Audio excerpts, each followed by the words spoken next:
ನಮಸ್ಕಾರ ಸ್ನೇಹಿತರೆ, ತಮ್ಮೆಲ್ಲರಿಗೂ ಬಿಗ್ ಬಾಸ್ ನ 103 ಎಪಿಸೋಡ್ ರಿವ್ಯೂಗೆ ಸ್ವಾಗತ. ನಿನ್ನೆ ನಡೆದಂತ ಎಪಿಸೋಡ್ ನಲ್ಲಿ ಕೆಲವೊಂದು ವಿಚಾರಗಳನ್ನ ಮಾತಾಡ್ಲೇಬೇಕು, ಚರ್ಚೆ ಮಾಡ್ಲೇಬೇಕು.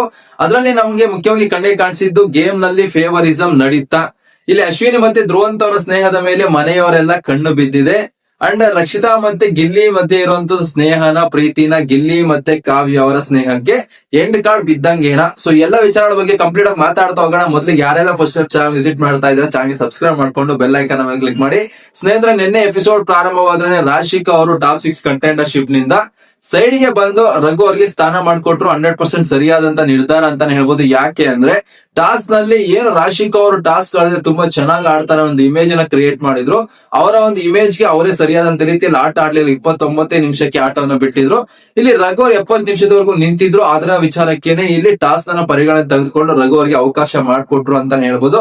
ನಂತರ ಇಲ್ಲಿ ಧ್ರುವಂತ್ ಮತ್ತೆ ಅಶ್ವಿನಿ ಅವರ ಮಧ್ಯೆ ಸ್ವಲ್ಪ ಮನಸ್ತಾಪ ಬಂತು, ಜಗಳ ಆಯ್ತು ಅಂತಾನೆ ಹೇಳ್ಬೋದು. ಇದಕ್ಕೂ ಮುಂಚೆನೆ ಕ್ಯಾಮ್ರಾ ಮುಂದೆ ಬಂದು ಧ್ರುವಂತ್ ಅವರು ಹೇಳಿದ್ರು, ನನಗೆ ಅಶ್ವಿನಿ ಅವ್ರ ವಿಚಾರದಲ್ಲಿ ಸ್ವಲ್ಪ ಡಿಸಪಾಯಿಂಟ್ಮೆಂಟ್ ಇದೆ, ಬಟ್ ಮನೆಯಲ್ಲಿ ಎಲ್ಲರೂ ಸಹ ಅವ್ರು ವಿರುದ್ಧವಾಗಿದ್ದಾರೆ, ಅವ್ರ ಜೊತೆ ಮಾತಾಡೋದಕ್ಕೆ ಯಾರು ಸಹ ಇಲ್ಲ.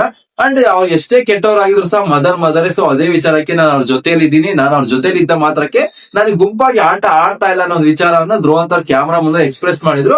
ಅಂಡ್ ನಿನ್ನೆ ನಡೆದಂತ ಎಪಿಸೋಡ್ ನಲ್ಲಿ ಇಲ್ಲಿ ಅಶ್ವಿನಿ ಅವ್ರ ವಿರುದ್ಧವಾಗಿ ಸ್ವಲ್ಪ ಡಿಸಪಾಯಿಂಟ್ಮೆಂಟ್ ಎಕ್ಸ್ಪ್ರೆಸ್ ಮಾಡಿದ್ರು. ಸ್ವಲ್ಪ ಜಗಳ ಆಗುವಂತ ಸಂದರ್ಭ ಬಂದಿತ್ತು, ಬಟ್ ಆ ಒಂದು ಸಿಚುವೇಶನ್ ಇಂದ ಇಬ್ರು ಸಹ ಸ್ವಲ್ಪ ಕೂಲ್ ಡೌನ್ ಆಗಿ ಜಗಳಕ್ಕೆ ದಾರಿ ಮಾಡ್ಕೊಡ್ಲಿಲ್ಲ ಅಂತ ಹೇಳ್ಬೋದು. ನಂತರ ಗಾರ್ಡನ್ ಏರಿಯಾದಲ್ಲಿ ಇಲ್ಲಿ ಗಿಲ್ಲಿ, ರಘು ಆಗಿರ್ಬೋದು, ಪ್ರತಿಯೊಬ್ಬರು ಸಹ ಇಲ್ಲಿ ಧ್ರುವಂತ್ ಮತ್ತೆ ಅಶ್ವಿನಿ ಅವರ ಸ್ನೇಹದ ಮೇಲೆ ಕಣ್ ಬಿದ್ದಿತ್ತು. ಇವರೊಂದು ಸ್ನೇಹನ ಬ್ರೇಕ್ ಮಾಡೋದಕ್ಕೆ ಸ್ವಲ್ಪ ಪ್ರಯತ್ನ ಪಟ್ರು ಅಂತಾನೆ ಹೇಳ್ಬೋದು. ನಿಜಾನೇ ಆಕ್ಚುಲಿ ನಡೆದಿದ್ದೆ ಅದೇ ಅಲ್ಲಿ. ಬಟ್ ಧ್ರುವಂತ್ ಅವರು ಅಶ್ವಿನಿ ಅವ್ರ ವಿರುದ್ಧವಾಗಿ ಗಿಲ್ಲಿ ಮತ್ತೆ ರಘು ಅವ್ರ ಹತ್ರ ಶೇರ್ ಮಾಡ್ಕೊಂಡ ಕೆಲವು ವಿಚಾರಗಳನ್ನ ಮಾಡಬಾರ್ದಾಗಿತ್ತು ಅನ್ನೋದು ಪರ್ಸನಲ್ ಆಗಿ ನನಗೆ ಅನಿಸ್ತು. ಯಾಕೆಂದ್ರೆ ಅಶ್ವಿನಿ ಮತ್ತೆ ಧ್ರುವಂತ್ ಅವ್ರು ಕಳೆದ 2 ವಾರಗಳಿಂದ ಸಿಕ್ಕಾಪಟ್ಟೆ ಸ್ಟ್ರಾಂಗ್ ಆಗಿ ಒಂದಾಗಿ ಆಡ್ತಾ ಇದ್ದಾರೆ. ನಾವು ಇಬ್ರು ಒಂದೇ ಅನ್ನೋ ತರ ಆಡ್ತಾ ಇದಾರೆ ಆಟನ. ಬಟ್ ಇಲ್ಲಿ ಕೆಲವು ಪದ ಬಳಕೆಗಳಿಂದ ಸ್ವಲ್ಪ ಜಗಳಕ್ಕೇನೆ ಬಂದು ಅಲ್ಲಿ ಬಿಟ್ಕೊಳ್ಬಾರ್ದಾಯ್ತು. ಅಶ್ವಿನಿ ಅವರ ವಿರುದ್ಧವಾಗಿರುವಂತ ಒಂದು ಸಿಟ್ಟನ್ನಾಗಿರೋದು, ಕೋಪವನ್ನಾಗಿರ್ಬೋದು. ಇದೇ ಎಪಿಸೋಡ್ ನಲ್ಲಿ ಏನ್ ಅಶ್ವಿನಿ ಅವ್ರ ಹತ್ರ ಕುತ್ಕೊಂಡು ಎಕ್ಸ್ಪ್ರೆಸ್ ಮಾಡಿದ್ರು, ತುಪ್ಪದ ವಿಚಾರ ಆಗಿರ್ಬೋದು, ಕೆಲವೊಂದು ವಿಚಾರಗಳಲ್ಲಿ ನಮ್ಮ ಮೇಲೆ ನನಗೆ ಬೇಜಾರಿತ್ತು, ಅದನ್ನ ನಾನು ಅಲ್ಲಿ ಎಕ್ಸ್ಪ್ರೆಸ್ ಮಾಡಿದೆ ಗಿಲ್ಲಿ ಹತ್ರ ಅಂತ ಏನ್ ಹೇಳಿದ್ರೆ ಅದೇ ವಿಚಾರನ ಅಶ್ವಿನಿ ಹತ್ರ ಹೇಳ್ಬೋದಾಯ್ತು. ಇಲ್ಲಿ ಗಿಲ್ಲಿ ಅವ್ರ ಹತ್ರ ಬಂದ ಅಥವಾ ರಘು ಅವ್ರ ಹತ್ರ ಬಂದು ಹೇಳುವಂತ ಅವಶ್ಯಕತೆ ಇರ್ಲಿಲ್ಲ ಅಂತ ಪರ್ಸನಲ್ ಆಗಿ ಅನಿಸ್ತು. ಅಂಡ್ ಮನೆಯಲ್ಲಿದ್ದಂತ ಕಂಟೆಸ್ಟೆಂಟ್ಗಳು ಸಹ ಇವ್ರ ಇಬ್ಬರು ಸ್ನೇಹವನ್ನು ಹೊಡೆಯೋದಕ್ಕೇನೆ ಮಾತಾಡ್ತಾ ಇರೋ ನಂತರ ನಮಗೆ ಕ್ಲಿಯರ್ ಆಗಿ ಗೊತ್ತಾಗ್ತಾ ಇದ್ದು. ನಂತರ ಈ ಒಂದು ವಾರದ ಟಾಪ್ 6 ಕಂಟೆಂಡರ್ಶಿಪ್ ನಲ್ಲಿ ಫೇವರಿಸಂ ನಡೀತಾ. ಯಾಕೆ ಈ ಮಾತನ್ನ ಮಾತಾಡ್ಬೇಕು ಬರ್ತಾ ಇದೆ ಅಂದ್ರೆ, ಬಿಗ್ ಬಾಸ್ ಇಲ್ಲಿ ಫೇವರಿಸಂ ಮಾಡ್ಲೇಬೇಕು, ಇವರನ್ನೇ ವಿನ್ ಮಾಡ್ಬೇಕು, ಅವರನ್ನೇ ವಿನ್ ಮಾಡ್ಬೇಕು ಅಂತ ಆಟ ನೀಡದೇ ಇದ್ರು ಸಹ ಕೆಲವೊಂದು ಆಟಗಳನ್ನು ನೋಡಿದ ತಕ್ಷಣ ನಮ್ಗೆ ಕ್ಲಿಯರ್ ಆಗಿ ಅರ್ಥ ಆಗೋಗುತ್ತೆ. ಓಕೆ, ಈ ಒಂದು ಆಟದಲ್ಲಿ ಇವರೇ ಗೆಲ್ಬಹುದು, ಇವರಿಗೆ ಅವಕಾಶ ಜಾಸ್ತಿ ಇದೆ ಗೆಲ್ಲೋದಕ್ಕೆ ಅಂತ ಕ್ಲಿಯರ್ ಆಗಿ ಅರ್ಥ ಆಗುತ್ತೆ. ಫಾರ್ ಎಕ್ಸಾಂಪಲ್ ಗೆ ಮಡಕೆ ಇಟ್ಕೊಂಡು ನಿಲ್ಕೊಬೇಕಾದ್ರೆ ನೀವು ಗಮನಿಸಿದ್ರೆ ಅಲ್ಲಿ ಆ ರಘು ಅವರ ಕೈಗಳಲ್ಲಿ ಕಂಪ್ಲೀಟ್ ಆಗಿ ಮಡಕೆ ಇತ್ತು. ಯಾಕಂದ್ರೆ ರಘು ಅವ್ರ ಕೈ ಉದ್ದ ಇತ್ತು, ಅವ್ನು ಅಗಲನು ಸಹ ಇದೆ ಕೈ.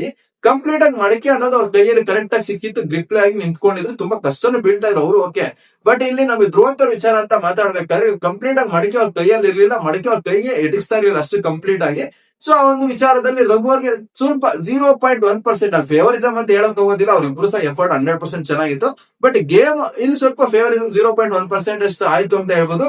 ಅಂಡ್ ನಿನ್ನೆ ಟಾಪ್ 6 ಕಂಟೆಂಡರ್ಶಿಪ್ ನ ಫಿನಾಲೆ ಟಾಸ್ಕ್ ಅಂತ ಏನಿದೆ ಅದು ಸಹ ಸ್ವಲ್ಪ ಧನುಷ್ ಅವ್ರಿಗೆ ಫೇವರ್ ಆಗೋ ತರ ಟಾಸ್ಕ್ ಅಂತ ಹೇಳ್ಬೋದು. ಯಾಕೆ ಅಂದ್ರೆ ಆ ಒಂದು ಇದ್ರ ಮೇಲೆ ಹತ್ಕೊಂಡು ಹೋಗಿ ಜೈ ಬಿಗ್ ಬಾಸ್ ಅಂತ ಕೂಗ್ಬೇಕಂದ್ರೆ ಸಿಕ್ಕಾಪಟ್ಟೆ ಸ್ಪೀಡ್ ಇರಬೇಕು, ಸ್ಟ್ರೆಂತ್ ಇರಬೇಕು. ಅವ್ನು ಕೊಟ್ಟಿರೋಂತ ಪೈಪ್ಗಳು ತೂಕನೂ ಸಹ ಇದೆ. ಕ್ಲಿಯರ್ ಆಗಿ ಕಾವ್ಯ ಅವರು ಆಟ ಆಡ್ಬೇಕಾದ್ರೆ ಪೈಪ್ ಗಳನ್ನ ಎತ್ತೋದಕ್ಕೆ ಸಿಕ್ಕಾಪಟ್ಟೆ ಒದ್ದಾಡಿದ್ದು ಸಹ ನಮ್ಗೆ ಕಾಣಿಸ್ತು. ಇಲ್ಲಿ ಧನುಷ್ ಪರವಾಗಿ ರಾಶಿಕ್ ಅವರು ತುಂಬಾ ಅದ್ಭುತವಾದಂತ ಆಟ ಆಡಿದ್ರು. ಕಾವ್ಯ ಪರವಾಗಿ ಗಿಲ್ಲಿ ಸಹ ಅವ್ರ ಎಫರ್ಟ್ಸ್ ನ ತುಂಬಾ ಚೆನ್ನಾಗಿ ಹಾಕಿದ್ರು. ಇಲ್ಲಿ ಕಾವ್ಯ ಅವರು ಆ ಒಂದು ಟಾಸ್ಕ್ ನಲ್ಲಿ ಸಿಕ್ಕಾಪಟ್ಟೆ ಎಡವಟ್ ಮಾಡ್ಕೊಂಡ್ರು, ಬಹಳಷ್ಟು ಸಮಯ ತಗೊಂಡ್ಬಿಟ್ರು ಅಂತ ನಮ್ಗೆ ಎಪಿಸೋಡ್ ನಲ್ಲಿ ಅರ್ಥ ಹೋಗ್ತಾ ಇದೆ. ಸೊ ಈ ಒಂದು ವಾರದ ಟಾಪ್ 6 ಕಂಟೆಂಡರ್ಶಿಪ್ ಟಾಸ್ಕ್ ದಿಂದ ಕಾವ್ಯ ಅವರು 100ಗೆ 200% ಹೊರಗಡೆ ಬಂದ್ಬಿಟ್ಟಿರ್ತಾರೆ. ಅಷ್ಟೊಂದು ಸಮಯವನ್ನ ಅಲ್ಲಿ ತಗೊಂಡ್ರು. ಅಂಡ್ ನಿನ್ನೆ ಎಪಿಸೋಡ್ ನಲ್ಲಿ ಇಂಪಾರ್ಟೆಂಟ್ ಆಗಿ ನಮಗೆ ಕ್ಯೂಟ್ ಆಗಿ ಕಾಣಿಸಿದೇನಪ್ಪಾ ಅಂದ್ರೆ, ಇಲ್ಲಿ ಗಿಲ್ಲಿ ಮತ್ತೆ ರಕ್ಷಿತಾ ಮಧ್ಯೆ ಇರುವಂತ ಸಂಬಂಧ ಏನು, ಸ್ನೇಹನ, ಪ್ರೀತಿನ. ಎಸ್ಪೆಷಲಿ ಹೇಳ್ಬೇಕಂದ್ರೆ ಗಿಲ್ಲಿ ಅಂತಲ್ಲ, ರಕ್ಷಿತಾ ಅವ್ರಿಗೆ ಇಲ್ಲಿರೋದು ಗಿಲ್ಲಿ ಮೇಲೆ ಪ್ರೀತಿನ, ಸ್ನೇಹನ ಅನ್ನೋ ಡೌಟ್ ಬರತ್ತಾನೆ ಬಿಗ್ ಬಾಸ್ ಮನೆ ಕಾಣಿಸ್ಕೊಳ್ತಾ ಇದಾರೆ. ಫಸ್ಟ್ ಇನ್ಸಿಡೆಂಟ್ ಏನಪ್ಪಾ ಅಂದ್ರೆ, ಗಾರ್ಡನ್ ಏರಿಯಾದಲ್ಲಿ ಒಂದು ಬೀನ್ ಬ್ಯಾಗ್ಸ್ ಅಂತ ಏನಿದೆ ಅವೆಲ್ಲ ಇಲ್ಲಿ ಇದ್ರೆ ಸೋಫಾ ಹತ್ರ ಮನೆಯವರೆಲ್ಲ ಬಂದು ಕೂತ್ಕೋತಾರೆ. ನಮ್ಗೆ ಪ್ರೈವಸಿ ಇರೋದಿಲ್ಲ ಮಾತಾಡೋದಕ್ಕೆ, ಸೊ ಅವ್ರು ಯಾರು ಬಂದಲ್ಲಿ ಕೂತ್ಕೋಬಾರ್ದು ಅಂತ ಆ ಬ್ಯಾಗ್ಸ್ ನಲ್ಲಿ ಎತ್ಕೊಂಡೋಗಿ ದೂರ ಇಟ್ಟು ಬಂದಿದ್ದು ಸಿಕ್ಕಾಪಟ್ಟೆ ಫನ್ ಅನಿಸ್ತು ನಮ್ಗೆ. ನಂತರ ಇಲ್ಲಿ ಕಿಚನ್ ಏರಿಯಾದಲ್ಲಿ ಇಲ್ಲಿ ಗಿಲ್ಲಿ ಅವ್ರಿಗೆ ಮತ್ತೆ ಕಾವ್ಯಗೆ ಜಗಳ ಆದ್ಮೇಲೆ ಕಾವ್ಯ ಅವ್ರ ಹತ್ರ ಮಾತಾಡೋದಕ್ಕೆ ಗಿಲ್ಲಿ ಪ್ರಯತ್ನ ಪಡಬೇಕಾದ್ರೆ, ನೀವು ಬಲವಂತವಾಗಿ ಯಾರನ್ನ ಸಹ ಪ್ರೀತಿ ಮಾಡೋದಾಗಿರ್ಬೋದು, ಸ್ನೇಹ ಮಾಡೋದಾಗಿರ್ಬೋದು ಮಾಡಬಾರ್ದು. ಎಸ್ಪೆಷಲಿ ಬಲವಂತವಾಗಿ ಒಬ್ಬ ಕಂಟೆಸ್ಟೆಂಟ್ ಹತ್ರ ಹೋಗ್ಬಿಟ್ಟು ಮಾತಾಡೋ ಅಂತ ಹೇಳೋದು ತಪ್ಪು ಅನ್ನೋ ತರ.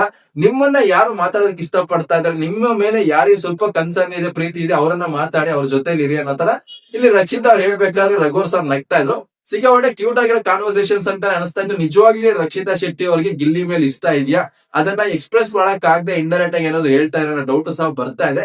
ಮೇ ಬಿ ಪೊಸೆಸಿವ್ನೆಸ್ ಸಹ ಇರ್ಬೋದು, ಸ್ನೇಹದಲ್ಲೂ ಸಹ ಪೊಸೆಸಿವ್ನೆಸ್ ಇರುತ್ತೆ. ಕೇವಲ ಪ್ರೀತಿಯಲ್ಲಿ ಮಾತ್ರನೇ ಆತರ ನಡ್ಕೊಳ್ತಾರೆ, ಪ್ರೀತಿ ಇದೆ ಅದಕ್ಕೆ ಈ ತರ ಬಿಹೇವ್ ಮಾಡ್ತಾರೆ ಅಂತ ನಾವ್ ಹೇಳೋದಕ್ಕಾಗೋದಿಲ್ಲ. ಕೆಲವೊಂದು ವಿಚಾರಗಳಲ್ಲಿ ಕೆಲವೊಂದು ವ್ಯಕ್ತಿಗಳಿಗೆ ಸ್ನೇಹದಲ್ಲೂ ಸಹ ಇವ್ರು ನನ್ ಜೊತೆನೆ ಇರ್ಬೇಕು, ಇವ್ರು ನನ್ನ ಫ್ರೆಂಡ್, ಬೇರೆಯವ್ರ ಜೊತೆಗೆ ಹೋಗ್ಬಾರ್ದು ಅನ್ನೋ ಉದ್ದೇಶ ಸಹ ಇರುತ್ತೆ. ಮೇ ಬಿ ಆ ತರ ಇರ್ಬೋದು. ಇನ್ನ 8 ದಿನಗಳು ಉಳಿದಿದೆ, ನೋಡೋಣ ಇದು ಯಾವ ತರ ಟರ್ನ್ ಆಗುತ್ತೆ, ಪ್ರೀತಿನ ಇಲ್ಲಾಂದ್ರೆ ಸ್ನೇಹನ ಅಂತ ಯಾವ ತರ ಟರ್ನ್ ಆಗುತ್ತೆ ಅಂತ ನೋಡೋಣ. ಅಂಡ್ ಇಲ್ಲಿ ಕಾವ್ಯ ಮತ್ತೆ ಗಿಲ್ಲಿ ಸ್ನೇಹಕ್ಕೆ ಬ್ರೇಕ್ ಬಿತ್ತ ಅನ್ನೊಂದು ಡೌಟ್ ಬಂತು ನಿನ್ನೆ. ಯಾಕೆ ಅಂದ್ರೆ ಇಲ್ಲಿ ಗಿಲ್ಲಿ ಅವರು ಕಾಮಿಡಿ ಮಾಡುವಂತ ಪದದಲ್ಲಿ ನಾನು ಮಾತಾಡ್ಲಿ ಅನ್ನೋ ತರ ಅವ್ರು ಎಕ್ಸ್ಪೆಕ್ಟ್ ಮಾಡ್ತಾ ಅನ್ನೋ ಪದ ಬಳಕೆ 100% ಬಂತು. ಅಲ್ಲಿ ಕಾವ್ಯ ಅವರಿಗೆ ಬೇಜಾರಾಗೋದ್ರಲ್ಲಿ ತಪ್ಪಿಲ್ಲ, ಬೇಜಾರು ಸಹ ಆಯ್ತು. ಅಂಡ್ ನಂತರ ಕಾವ್ಯ ಅವರು ನೀನು ಕಿಚ್ಚನ ಪಂಚಾಯತಿಯಲ್ಲಿ ಸರ್ಕಲ್ ಒಳಗಡೆನೆ ನಾನು ಇದೀನಿ ಅಂತ ಹೇಳಿದ್ದು ನನ್ಗೆ ತಪ್ಪಾಗಿ ಕಾಣಿಸ್ತು, ನನ್ ಲೈನ್ ಕ್ರಾಸ್ ಮಾಡ್ಬೇಡ ಅಂತ ಬಹಳಷ್ಟು ಸರಿ ಹೇಳಿದೀನಿ, ನೀನ್ ಲೈನ್ ಕ್ರಾಸ್ ಮಾಡ್ತಾ ಇದ್ಯಾ. ಅಷ್ಟೇ ಅಲ್ಲ, ಸುದೀಪ್ ಸರ್ ನೀನು ಪ್ರಶ್ನೆ ಕೇಳಿದಾಗೂ ಸರ್ ನಾನು ಲೈನ್ ಕ್ರಾಸ್ ಮಾಡ್ತಾ ಇಲ್ಲ, ಅವರೇ ಬಂದು ನನ್ನ ಲೈನ್ ಅಲ್ಲಿ ಇದಾರೆ ನಂತರ ಉತ್ತರ ಕೊಟ್ಟೆ, ಅದು ನನ್ಗೆ ಇಷ್ಟ ಆಗಿಲ್ಲ ಅಂತಾರೆ. ಕಾವ್ಯ ಅವರು ಡಿಸಪಾಯಿಂಟ್ಮೆಂಟ್ ಎಕ್ಸ್ಪ್ರೆಸ್ ಮಾಡಿ ಕಣ್ಣೀರು ಸಹ ಇಡ್ತಾ ಇದ್ರು. ಗಿಲ್ಲಿ ಅವ್ರು ಇಲ್ಲ, ನನ್ನ ಒಂದು ಇಂಟೆನ್ಷನ್ಸ್ ಆತರ ಇರ್ಲಿಲ್ಲ, ನಾನ್ ಮಾತಾಡ್ಬೇಕಾದ್ರೆ ಆ ಒಂದು ಉದ್ದೇಶದಿಂದ ಮಾತಾಡ್ಲಿಲ್ಲ, ನೀನು ತಪ್ಪಾಗಿ ಅರ್ಥ ಮಾಡ್ಕೊಳಕ್ ಹೋಗ್ಬಿಡ, ಒಂದು ಸ್ನೇಹದಿಂದ ಕಾಮಿಡಿಗೆ ರೇಗಿಸೋದಕ್ಕೆ ಆತರ ಮಾತಾಡ್ದೆ ನಾನು ಅನ್ನೋತರ ಗಿಲ್ಲಿ ಅವರು ಸಹ ಸಮಜಾಯಿಸಿ ಕೊಡ್ತಾ ಇದ್ರು. ಫೈನಲಿ ಗಿಲ್ಲಿ ಮತ್ತೆ ಕಾವ್ಯ ಅವರು ಇಬ್ರು ಸಹ ಅಷ್ಟರ ಮಟ್ಟಿಗೆ ಏನು ನಾವು ನೋಡ್ತಾ ಇದ್ವಿ, ಆ ಒಂದು ಕಾನ್ವರ್ಸೇಷನ್ ಆಗಿರ್ಬೋದು, ಮಾತುಗಳಾಗಿರ್ಬೋದು ಕಾಣಿಸ್ತಾ ಇಲ್ಲ.